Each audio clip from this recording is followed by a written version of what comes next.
بسم اللہ الرحمن الرحیم۔ السلام علیکم، welcome to the novels over pride. آواز کی دنیا میں ہم آپ کو خوش آمدید کہتے ہیں۔ آج جو ناول ہم آپ کے لیے لے کر آئے ہیں وہ ہے موسمی، جس کی مصنفہ ہیں راکھی چودھری، اور امید کرتے ہیں اردو ناولز اوور پرائڈ کے تمام ناولز کی طرح آپ کو یہ ناول بھی بہت پسند آئے گا۔ کم ان۔ اجازت مل چکی تھی۔ دل اور تیزی سے دھڑک رہا تھا۔ وہ اپنے کمرے کے بیڈ پر لیٹی کوئی کتاب پڑھ رہی تھی۔ اسے دیکھ کر فوراً سیدھی ہوئی۔ وہ سامنے تھی۔ اس کے پاس اسے بات کرنے کی وجہ بھی تھی، مگر الفاظ اسے دیکھتے ہی کہیں گم ہو گئے تھے۔ وہ اپنی تصاویر سے حقیقت میں زیادہ خوبصورت تھی۔ وہ خاموشی سے ان کے سوالوں کا انتظار کرنے لگی۔ اس نے بمشکل اپنے دل کو ڈھپٹا اور وہ تمام سوال یاد کیے جو وہ کسی سے گواہی لینے سے پہلے پوچھا کرتا تھا۔ اسے سب بھول گیا تھا، اتنا بھی کہ موسمی کو مسکراتے چہرے اور اپنے کام سے ایمانداری رکھنے والے لوگ پسند ہیں۔ اب آپ کی طبیعت کیسی ہے؟ ایسا آج تک اس نے کبھی کسی سے گواہی لینے سے پہلے نہیں پوچھا تھا۔ میں ٹھیک ہوں، اب آپ کا شکریہ۔ ماما نے بتایا تھا مجھے، آپ نے مجھے تلاشنے کے لیے دن رات ایک کر دیے۔ وہ کتاب کو ایک طرف رکھ کر اس سے مخاطب ہوئی۔ نہیں، شکریہ کی کوئی بات نہیں۔ دل اب تھوڑا سنبھلا تھا۔ یہ آپ کا فرض تھا، میں جانتی ہوں۔ موسمی کے انداز میں تھکاوٹ سی تھی، چہرے پر ایک عجیب سی سنجیدگی، آواز میں تلخی۔ وہ ہمیشہ تھنک پازیٹیو کا اعلان کرنے والی لڑکی نہ جانے کیوں اتنی منفی ادا لیے اس کے سامنے تھی۔ کیا وہ وہی موسمی تھی؟ اس کے دل سے ہوک سی اٹھی۔ آپ ان کڈنیپرز، خاص طور پر نقاب پوش ون کو مت چھوڑنا۔ اس کا نام ناصر ہے۔ وہی مجھے یہاں سے اس کمرے سے نکال کر لے گیا تھا جب اکمل اور اس کے گھر والے نکاح کی رسم کے لیے آئے تھے۔ وہ نہ جانے کہاں سے میرے کمرے میں آ گیا تھا۔ اس وقت میرے ساتھ کوئی اور نہیں تھا، میں بالکل اکیلی تھی۔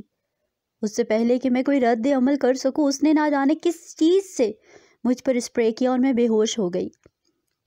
پھر جب ہوش آیا تو میں جکڑی ہوئی تھی۔ اس نے اپنے ہاتھ سامنے کر دیے جن پر اب بھی مختلف جگہوں پر رسی کسنے کے نشان تھے۔ مغیر کا دل ایسے نشان دیکھ کر دہلنے لگا۔ میں نہیں چھوڑوں گا انہیں، وہ سب حراست میں ہیں۔ ہاں، آپ بالکل نہ چھوڑنا انہیں، اور اس نیلم بیگم کو تو ہرگز نہیں چھوڑنا۔ آپ فکر نہ کریں، ایسا ہی ہوگا۔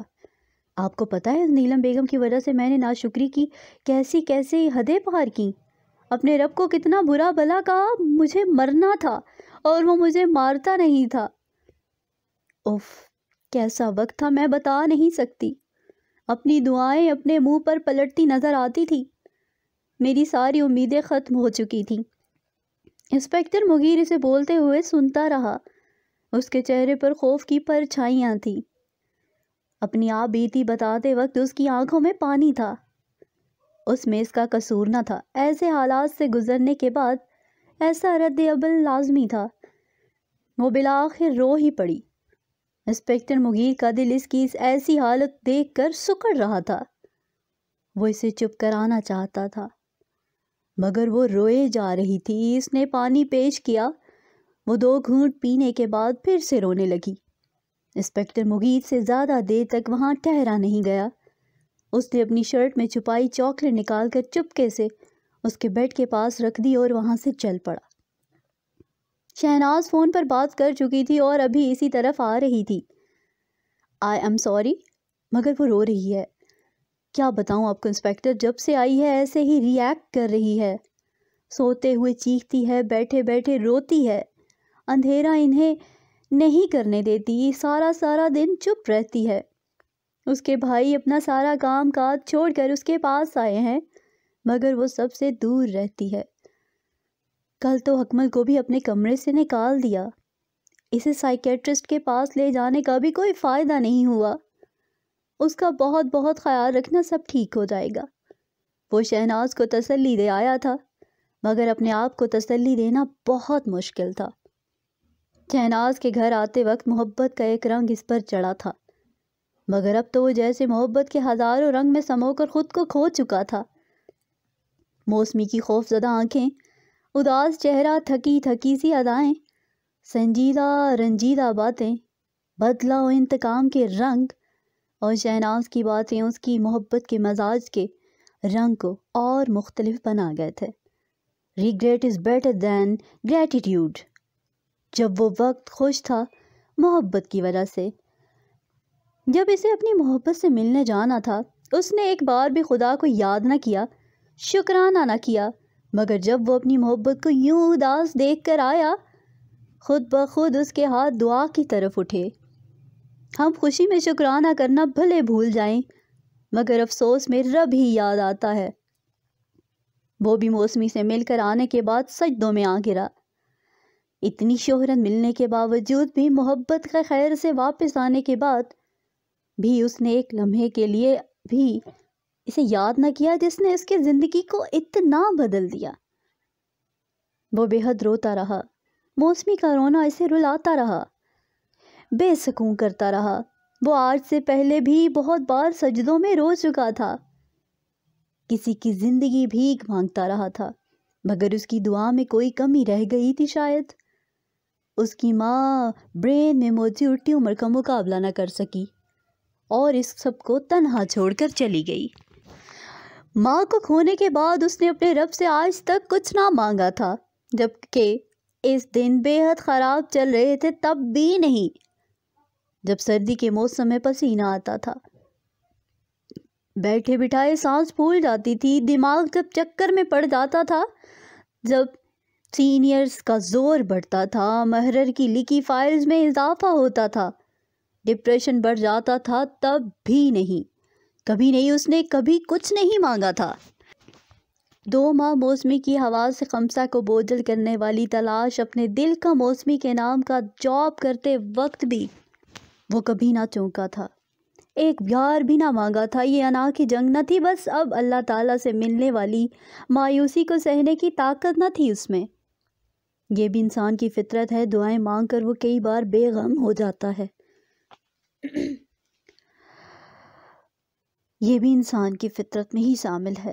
اسے بھی اپنی دعاؤں پر کبھی بے پناہ یقین تھا، مگر جب اس کی ماں بہت دعائیں مانگنے کے باوجود مر گئی تھی تو نہ جانے کیوں بے اعتباری کا ایسا مقام اس کے زندگی میں آ گیا تھا کہ ہاتھ نہ اٹھتے تھے، مگر اس بے اعتباری کی وجہ سے بھی وہ اپنے رب کو نہیں بھولا تھا، بس یاد کرنے سے کتراتا تھا۔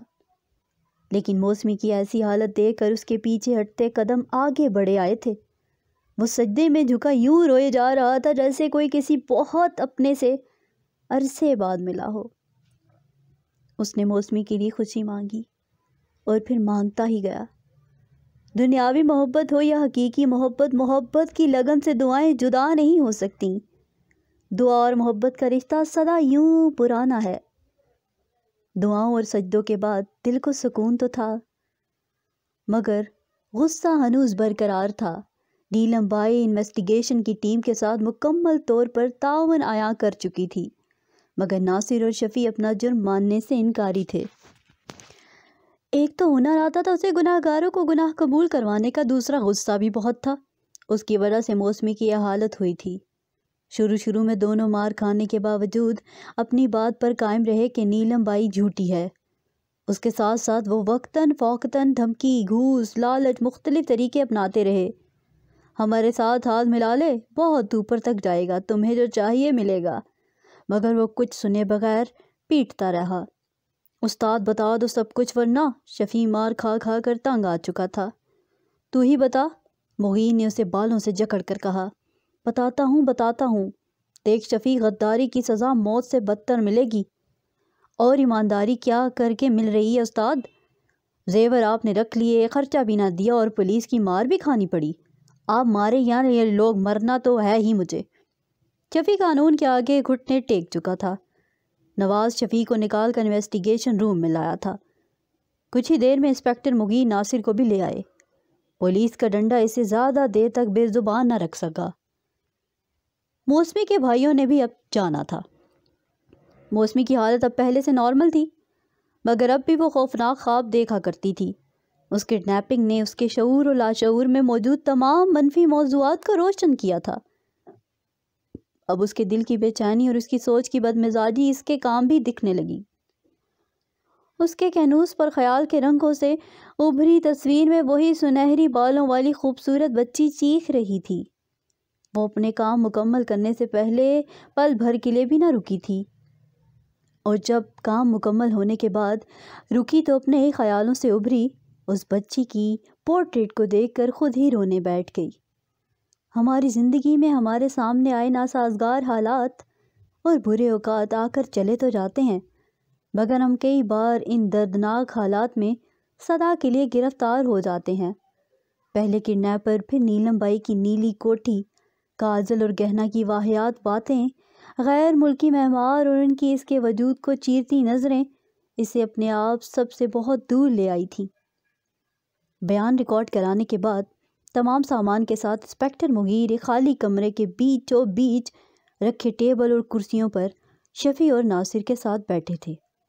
ان کے سروں پر لٹکتے بلب کی روشنی عمودی پڑ رہی تھی۔ مغیر کی ہاتھوں میں انہیں مارنے کا درد اٹھنے لگا اور ان دونوں کے جسم میں مغیر کی مار پڑنے کا درد بڑھنے لگا۔ شہناز انور کو کون نہیں جانتا تھا؟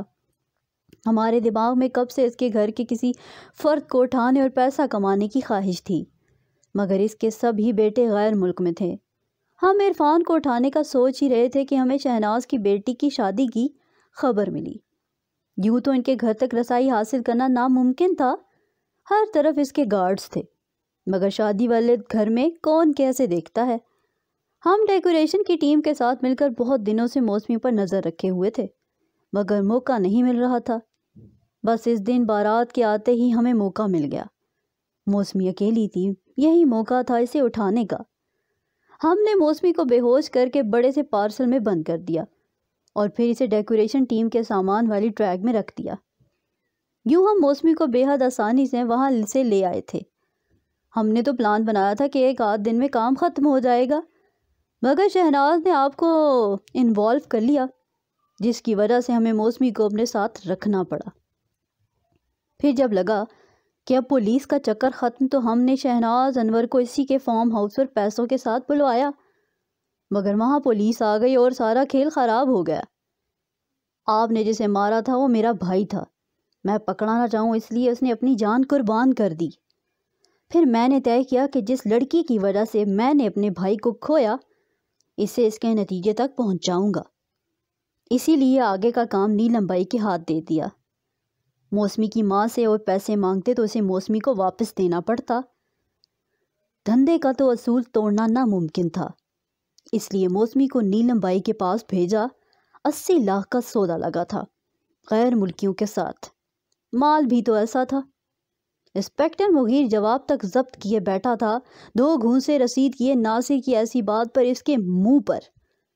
ارے صاحب، ہمیں بیوقوف نہ سمجھو، ماں قسم اگر پتہ ہوتا کہ لڑکی پر آپ کا دل آیا ہے تو نیلم بھائی کے پاس بھیجنے کی بجائے خود طور طریقے سکھا دیتے، مگر غلطی ہو گئی۔ ناصر اب بھی باز نہ آیا تھا۔ جسمانی مار کے درد کو سہنے کے بعد اسے مغیر کو زبانی درد پہنچانا تھا، اور یہی ہوا تھا۔ وہ 3rd ڈگری کے اصولوں کو بالائے طاق رکھے مارے جا رہا تھا۔ نواز، نوید اور دوسرے پولیس اہلکاروں نے بمشکل اسے ناصر سے جدا کیا اور باہر لے آئے۔ اس سے اب سہا نہیں جا رہا تھا۔ موسمی کے تمام مجرموں کو حوالات میں بند کرنے کے بعد اب اسے ان سب کو ان کے انجام تک پہنچانا تھا۔ وہ پھر دل کا بوجھ بڑھانے والے اسکیچز کو لے کر بیٹھی تھی۔ بے شک موسمی کے کینوس پر اب اداسی کے رنگ تھے، مگر بظاہر اب وہ ٹھیک لگنے لگی تھی۔ یہ صحیح وقت تھا اس سے بات کرنے کا۔ وہ تمام اسکیچز کو اٹھا کر اس کے سامنے آئی۔ موسمی نے اپنے اسکیچز کو دیکھا اور مایوسی کی ایک لہر اس کے تن بدن میں اترنے لگی، جو اس کے چہرے سے صاف ظاہر تھی۔ موسمی، میں ہمیشہ بتانا چاہتی تھی مگر بتا نہ سکی۔ شہناز اپنے پہلے سے سوچے سمجھے الفاظ کو ترتیب دینے لگی۔ موسمی نے نہ سمجھی کے عالم میں اسکیچز سے سر اٹھا کر اپنی ماں کو دیکھا۔ گوپی تم سے بہت پیار کرتی تھی، مگر تمہاری پرورش کرنا اس کے لیے مشکل تھا، اس لیے میرے مانگنے پر اس نے تمہیں مجھے دے دیا تاکہ میں تمہاری اچھی پرورش کر سکوں۔ میں نے کبھی تم میں اور اپنی اولاد میں فرق نہیں سمجھا بیٹا، اور چھینا تو بالکل نہیں تھا، مجھے گوپی نے خود تمہیں سونپا تھا۔ موسمی کے دل و دماغ پر درد کی ایک اور بوچھاڑ تھی جو اس کے وجود کو چھلنی کرنے کے لیے کافی تھی۔ ماما، یہ کیا کہہ رہی ہیں آپ؟ موسمی نے سامنے آ کر کہا۔ میں کیا کروں کہ میں نے تمہیں جنم نہیں دیا، مگر تم سے اتنی محبت کی جتنی مجھے میری اپنی بیٹی سے ہو سکتی تھی۔ شہناز کی نظریں جھکی تھیں، وہ موسمی کے چہرے کے رنگ دیکھ نہیں پا رہی تھی۔ ماما کیوں ایسا کیوں کہہ رہی ہیں آپ؟ اسے کچھ سمجھ نہیں آ رہا تھا۔ موسمی، تمہاری دل آزاری کے ڈر سے میں حقیقت کو اکثر چھپاتی رہی، مگر یہ اسکیچز دیکھ کر… موسمی نے وہ اسکیچز دیکھے اور پھر شہناز کو۔ اس کا دل درد سے پھٹنے لگا، وہ فوراً اپنی ماں کے گلے لگ گئی۔ مما یہ کیا کہہ رہی ہیں آپ؟ مذاق کر رہی ہیں نا؟ ایسا کیسے ہو سکتا ہے؟ آپ ہی میری ماں ہیں۔ موسمی نے شہناز کو مضبوطی سے اپنی باہوں میں جکڑتے ہوئے کہا۔ اب حیران ہونے کی باری شہناز کی تھی۔ مما کہو نا آپ نے جو کچھ بھی ابھی کہا وہ غلط ہے، جھوٹ ہے۔ اس کی آنکھوں سے آنسو گرنے لگے۔ اسے سمجھ نہیں آ رہا تھا اس کی ماں ایسا کیوں کہہ رہی تھی، اور شہناز کو یہ سمجھ نہیں آ رہا تھا کہ سب کچھ یاد ہونے کے باوجود موسمی ایسا ری ایکٹ کیوں کر رہی تھی۔ ہاں مما بتائیں نا، ایسا کیوں کہا آپ نے؟ وہ روئے جا رہی تھی۔ ویسے بھی کڈنیپ ہونے کے بعد وہ اکثر ہر بات پر روتی تھی، مگر اب تو سسکنے لگی تھی۔ شہناز کی اپنی سمجھ میں کچھ نہیں آ رہا تھا۔ دل تو اس کا بھی اس حقیقت کے درد کو سامنے لانے پر رونے کا کر رہا تھا، مگر اسے موسمی کو سنبھالنا تھا۔ موسمی میرا بیٹا، اپنا بھی کہتی ہیں اور ایسا مذاق بھی کرتی ہیں۔ مما یو ہرٹ می۔ رو رو کے اس کی ناک بے تحاشا سرخ ہونے لگی تھی۔ بیٹا میں نہ کہتی تھی، مگر تمہاری یہ اسکیچز دیکھ کر کہنا ہی پڑا۔ ویسے بھی سچ کو کوئی کب تک چھپا سکتا ہے؟ میں ہمیشہ سے کہنا چاہتی تھی تمہاری ماں ایک غریب عورت تھی اور بہت مجبور تھی۔ مجبور ہو کر وہ تمہیں میرے در پر لائی تھی، مجھے تمہیں قبول کرنا ہی پڑا۔ ویسے بھی میں نے جب سے تمہیں پہلی بار گود میں اٹھایا تھا، اور اس دن سے میں نے تمہیں اپنی بیٹی جانا تھا۔ شہناز نے سچ اور جھوٹ کی سنگت میں بیٹی کی دل آزاری کو دھیان میں رکھتے ہوئے اسے حقیقت بیان کر دی، مگر یہ سچ بھی اتنا ہی کڑوا تھا جتنا ہونا چاہیے تھا۔ مما یہ اسکیچز میرے ان خوابوں کا سلسلہ تھے جو بچپن سے نہ جانے کیوں وقفے سے اپنی شکل مجھے دکھاتے رہے تھے۔ پہلے میں بہت ڈرتی تھی، مگر جب ان خوابوں کے بارے میں ٹھیک یاد کرنے لگی اور یہ اسکیچز بنانے لگی تو میرا ڈر ختم ہو گیا تھا، اور پھر یہ خواب آنے بھی بند ہو گئے تھے۔ اوہ، شہناز کا کلیجہ منہ تک آنے لگا۔ اسے پہلے پوچھ لینا چاہیے تھا موسمی سے۔ اس کی بیٹی ابھی تک پرانا زخم نہیں بھولی تھی کہ اس کی وجہ سے اسے نیا زخم لگا، مگر بیٹا اس سے آگے کچھ کہا نہیں گیا۔ اس نے اپنی پریشانی اور سسکتی بیٹی کو اپنے سینے سے لگا لیا۔ نیلم بائی اپنے کیے کی سزا خوشی خوشی بھگتنے لگی۔ بس اسے اس بات کا افسوس تھا کہ اس کے برے کاموں نے اس کے جینے کی آخری وجہ بھی چھین لی۔ وہ کبھی کبھی سوچتی تھی کہ ایک دن وہ اپنی گڈی سے ملے گی اور اپنی مجبوری بتا دے گی، اسے خود سے دور کرنے کی معافی مانگے گی، مگر اب تو اس کے پاس معافی مانگنے کی ہمت بھی نہیں رہی تھی۔ اس کے باوجود وہ اسے سوچ کر خوش ہو جاتی کہ اس کے برے اعمال کی سزا اس کی بیٹی کو نہیں ملی۔ رب نے اب بھی اس کے ساتھ برا نہیں کیا تھا۔ اسے اس جیل میں کھانے کے لیے دال روٹی مل جاتی تھی۔ اللہ تعالیٰ سے حد سے بھی بڑے گناہ گار کو رزق سے محروم نہیں رکھتا۔ اس نے ایسوں کو دے رکھا تھا جن پر ہم ایک نگاہ بھی ڈالنا پسند نہیں کرتے۔ گوپی کو تب بھی کھانا ملتا رہتا تھا جب وہ گوپی تھی، اور تب بھی وہ کھاتی تھی جب وہ نیلم بیگم تھی۔ پیسہ جتنا بھی ہو، انسان کھاتا تو صرف اتنا ہی ہے جتنا وہ کھا سکتا ہے، اور زندگی کی شرط صرف خوراک ہی ہے، عیش و آرام نہیں۔ پھر عیش و آرام کی خاطر گناہ کی راہ پر لوگ کیوں چلتے ہیں؟ وہ خوشی سے جیل میں رہ رہی تھی، اس نے توبہ کی راہ لے لی تھی، پھر تو ظاہر ایسے خوش رہنا تھا۔ آپ نے کہا تھا آپ کی وجہ سے میں نہ جانے اپنی سمجھ کیسے کھو بیٹھی۔ شاید حالات ہی ایسے تھے، وہ اپنے اوپر اپنا غصہ نکال نہ سکی، اس لیے انسپکٹر مغیر کے پاس چلی آئی۔ اب مجھے کیا پتا اس نے اسکیچز میں اپنے خوابوں کا منظر ظاہر کیا تھا۔ آپ کو پتا ہونا چاہیے تھا، آپ نے مجھے گمراہ کیا۔ ارے گمراہ تو ہم ہوئے تھے، پورے 5 دن خود آپ پر ان اسکیچز کے بعد نظر رکھتا رہا تھا۔ شہناز کو اور غصہ آنے لگا۔ آپ کو سوچ سمجھ کر اس سے بات کرنی چاہیے تھی۔ وہ خود بھی اس کی پریشانی سن کر پریشان ہونے لگا تھا، مگر اس بار اس نے دل کی کسی کیفیت کو دماغ پر حاوی ہونے نہیں دیا۔ اب جو ہونا تھا ہو گیا، میں بھی کہاں آپ کی باتوں میں آ گئی۔ بہت شکی مزاج ہیں آپ، شک کرنا تو ہماری عادت ہے۔ خیر، اگر پھر بھی آپ کو لگتا ہے کہ موسمی کی پریشانی کی وجہ میں ہوں تو میں اس کی پریشانی دور کر سکتا ہوں، اگر آپ اجازت دیں تو۔ کیا کرو گے تم؟ آپ بس دیکھتی ہی رہنا۔ اگر کچھ سر سکتے ہیں تو پلیز جلدی کریں، میں اسے مزید اس حال میں نہیں دیکھ سکتی۔ آپ بے فکر رہیں، سب ٹھیک ہو جائے گا۔ شہناز کو مطمئن کر کے اس نے گھر بھیج میں دیا تھا، مگر خود مخمصے میں پڑنے لگا۔ پولیس کی سخت ڈیوٹی کے دوران وہ کہاں موسمی کے ساتھ وقت گزارتا۔ اس کی ڈیوٹی جس وقت ختم ہوتی تھی اس وقت تک تو موسمی سو جاتی ہوگی، اور شریف آدمی کسی کے گھر بے وقت تو نہیں جایا کرتے۔ وہ صبح ہی ڈی ایس پی کے حضور پیش ہوا۔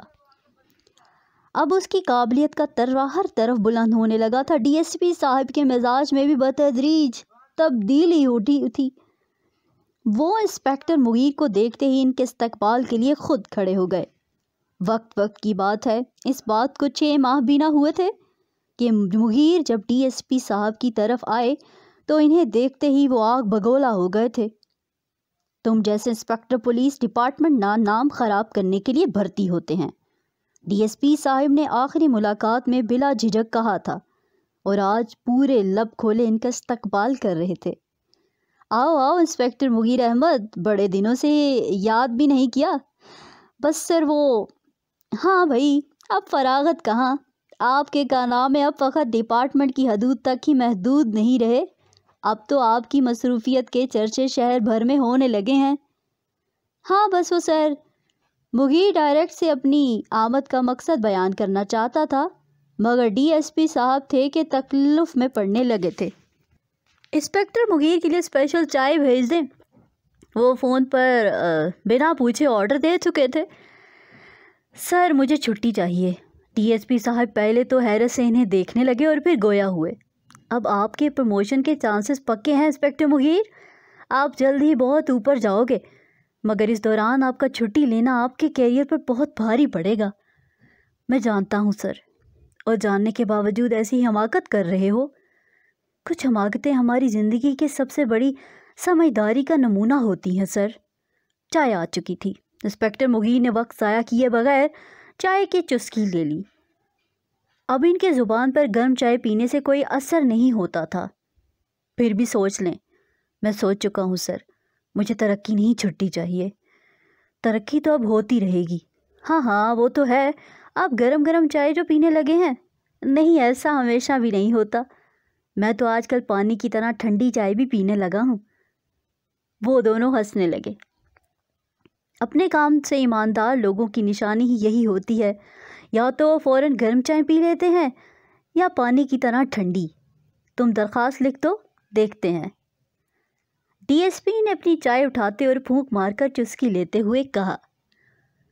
اگلے کچھ ہی دنوں میں ان کی چھٹی کی درخواست قبول کر لی گئی تھی۔ چھٹی پاتے ہی وہ شہناز انور کے یہاں چلے آیا۔ آج وہ کافی مختلف لگ رہا تھا۔ خوبصورت سی نئی گرے کلر کی شرٹ، بلیک ٹائی اور بلیک جینز میں وہ کافی ہینڈسم لگ رہے تھے۔ شہناز نے ان کے مختلف انداز کی تعریف کی۔ بہت اچھے لگ رہے ہو آج، یہاں کیسے؟ ڈیوٹی سے موڑ لیا منہ یا نوکری چھوڑ دی؟ نہیں بس فقط چھٹی لے لی آپ کی وجہ سے۔ وہ کیوں؟ آپ نے جو اس دن دل کا بوجھ بڑھا دیا تھا، تب سے دل کو سکون نہ تھا۔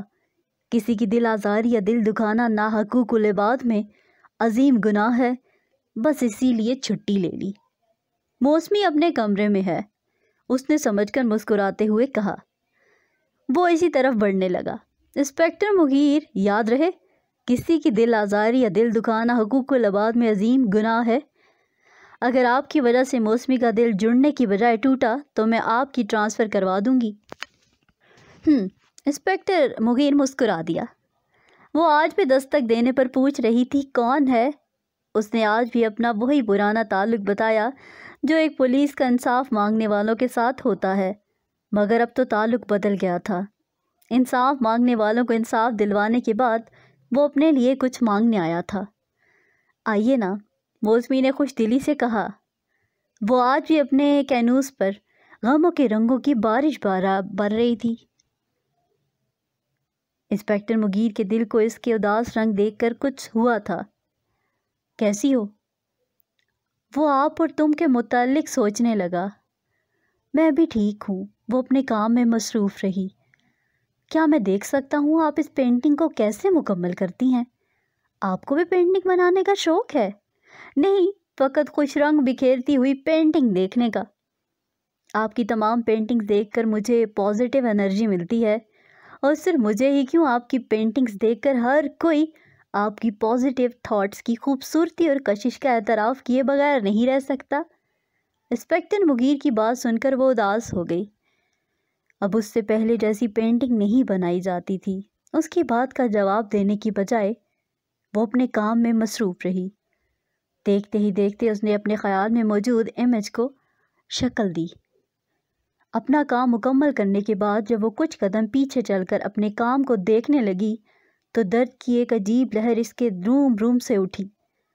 انسپکٹر مغیر کی موجودگی کو فراموش کر کے دل کو درد سے نچوڑنے والی اس پینٹنگ پر وہ ٹوٹ پڑی۔ دیکھتے ہی دیکھتے اس نے سب تباہ کر دیا۔ وہ ایسا کام کبھی نہیں کرنا چاہتی تھی جسے دیکھ کر دلوں سے واہ کی بجائے آہ نکلے۔ تھک ہار کر وہ اپنے کمرے کے کونے میں بیٹھ کر آنسو بہانے لگی۔ انسپکٹر مغیر اس کی ہر حرکت کو بنا کسی رکاوٹ ڈالے دیکھتے رہے۔ وہ خود بھی یہی چاہتے تھے، وہ اس دکھ و درد والی پینٹنگ کو دوبارہ کبھی نہ دیکھے۔ اگر موسمی اسے تباہ نہ کرتی تو وہ خود کر دیتا۔ اس پینٹنگ کو بتاتے وقت اس کے چہرے پر اداسی، مایوسی اور درد صاف ظاہر تھا۔ وہ اسے ایسی ہی حالت سے نکالنے کے لیے ترقی کی بجائے چوٹی لے آئے تھے۔ موسمی، اس نے اب جا کر اسے پکارا جب وہ اپنا غصہ توڑ پھوڑ کر نکال چکی تھی۔ وہ گھنٹوں پر سر رکھے آنسو بہا رہی تھی۔ انسپکٹر مغیر کے بلانے پر اس نے سر اٹھایا۔ اسے اور دکھ، اور اسے کسی کے آگے ایسی حرکت نہیں کرنی چاہیے تھی۔ آپ ابھی تک یہاں ہیں؟ ہاں، آپ تو یہیں تھے۔ اف، میں پاگل ہو جاؤں گی، مجھے اتنا غصہ آنے لگا ہے کہ میں کسی کا خیال بھی نہیں رکھ سکی۔ I am sorry inspector. وہ اپنی بات کہہ کر اپنے کمرے سے باہر آ گئی تھی۔ انسپکٹر مغیر بھی اس کے پیچھے چلے آئے۔ وہ اب لان میں موجود تھی۔ موسم خوشگوار تھا، مگر اس کے آنسوؤں کی نمی اس خوشگوار موسم کو بھی اداس کر رہی تھی۔ انسپکٹر مغیر نے دیکھا وہ بالکل ساکن سی بنی، بنا پلکے چپکائے چپ چاپ بیٹھی اپنے آپ سے دور نکلنے کی کوششیں کر رہی تھی۔ ایک خوبصورت اتنی تھی کہ تعریف کے لیے حرف نہ ملتے تھے، اوپر سے بھیگی پلکیں اور پھر اداس چہرہ۔ وہی جانتا تھا دل میں اٹھنے جذبات پر کس طرح قابو پا کر وہ اس کے آگے تحمل سے کھڑا تھا۔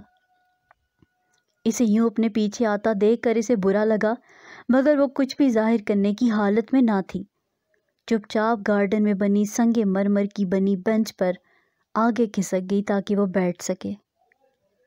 پہلے والی موسمی ہوتی تو یوں پیچھا کرنے والوں کو پیچھا کرنے کا مطلب ہی بھلا دیتی، مگر اس وقت وہ اپنے دل سے مجبور تھی، جو مایوسیوں اور اداسیوں کی باتیں چڑھائے سینے میں بے حد بے ہنگم انداز میں دھڑک رہا تھا۔ میں آپ کے کام سے سخت متاثر ہوں موسمی، انسپکٹر مغیر نے ایک طرف بیٹھتے ہوئے کہا۔ موسمی نے اس کی طرف یوں دیکھا جیسے اسے لگا ہو اس کا مذاق اڑا رہا ہو۔ اتنا سب کچھ دیکھنے کے باوجود؟ خیر، جس بھی نظر سے دیکھا تھا یہ ایک لمحہ اس کی زندگی بھر کا اثاثہ تھا۔ بالآخر اس نے اسے ایک نگاہ دیکھ ہی لیا جسے خواب و خیالوں میں وہ دیکھتے نہ تھکتا تھا۔ میں اس سے پہلے انویسٹیگیشن کے دوران آپ کا تمام کام دیکھ چکا ہوں۔ آپ کا کام بہت مختلف اور دلچسپ ہے۔ آپ کی ماما اس دن میرا شکریہ ادا کرنے آئی تھیں کہ آپ کو کھوجنے کے لیے انہوں نے مجھے خوب دعائیں بھی دیں۔ سچ؟ آپ تو جانتی ہیں ان کی پہنچ کتنی اوپر تک ہے۔ اس بنا پر انہوں نے مجھے پروموشن کی آفر بھی کی۔ جھوٹ۔ مگر میں نے منع اور کہا کہ میرا شکریہ ادا کرنا ہے تو اپنی بیٹی سے کہو میرے گھر کے لیے کچھ ایسی پینٹنگ بنائے جو آج تک کسی نے نہ دیکھی ہو۔ پھر جھوٹ۔ میں جانتا ہوں آپ بھی میرا تھینکس کرنا چاہتی ہوں گی۔ آخر کار 2 ماہ دن رات کی کوششوں کے بعد میں آپ کے مجرموں کو ڈھونڈنے میں کامیاب رہا۔ سچ؟ آپ بنا کر دیں گی نا مجھے ایسی پینٹنگ جو آج تک کسی نے نہ دیکھی ہو؟ کریں گی نا میرا شکریہ ادا؟ دیکھیے، میں آپ کو اپنا شکریہ ادا کرنے کا موقع خود ہی دے رہا ہوں، ورنہ آپ کی ماما کہتی ہے ایک موقع تو دیتے۔ موسمی جھوٹ سچ کی کتھا نظریں جھکا کر چپ چاپ سنتی رہی۔ میں کل آؤں گا، آپ میرا شکریہ ادا کرنے کے لیے تیار رہنا، انسپکٹر مغیر نے جاتے جاتے کہا۔ وہ چپ چاپ پتھر کا بت ہے بیٹھی رہی۔ وہ چلا آیا۔ انسپکٹر مغیر ہنستے مسکراتے گھر لوٹے تھے۔ موسمی کی نگاہ جیسے اب بھی اس پر تھی۔ اس سے مل کر اپنے آپ کو نوٹس کروانا اس کے بہت بڑی کامیابی تھی۔ گھر آتے ہی اس نے اپنے گھر کے چاروں طرف نظریں دوڑائیں۔ پہلے وہ حیران ہوا، اس کے گھر کے حال کو بے حال کہنا غلط نہ ہوتا۔ پھر اپنے گھر کی اس بے حالی پر خود ہی ہنسنے لگا۔ اس کا گھر ہمیشہ سے ایسا نہ رہا تھا۔ وہ پہلے اکثر ڈیوٹی سے لوٹنے کے بعد اپنے گھر کو صاف کرتا تھا، مگر موسمی کی ڈائریز پڑھنے کے بعد وہ آرٹ کی طرف ایسا مائل ہوا تھا کہ اس کی ڈائری میں لکھی ہر ایک آرٹ کی ترکیب پر عمل کرتا رہا، جس کے نتیجے میں اس نے مختلف آرٹس بنائیں اور ہر آرٹ بناتے وقت اس نے بالکل ایسا ہی محسوس کیا جیسا موسمی نے ہر آرٹ کی ترکیب کے بعد اپنی فیلنگز کو لکھا تھا۔ ان آرٹ کی طرف وہ اس قدر متوجہ رہا کہ گھر کی صفائی کا خیال ہی نہ رہا۔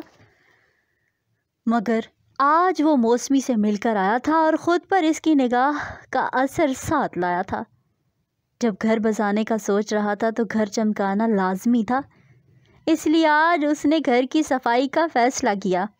سب سے پہلے اپنے ہاتھوں سے بنائی آرٹ کی مختلف چیزوں کو اس نے سمیٹا اور سب پر ایک نظر ڈالی۔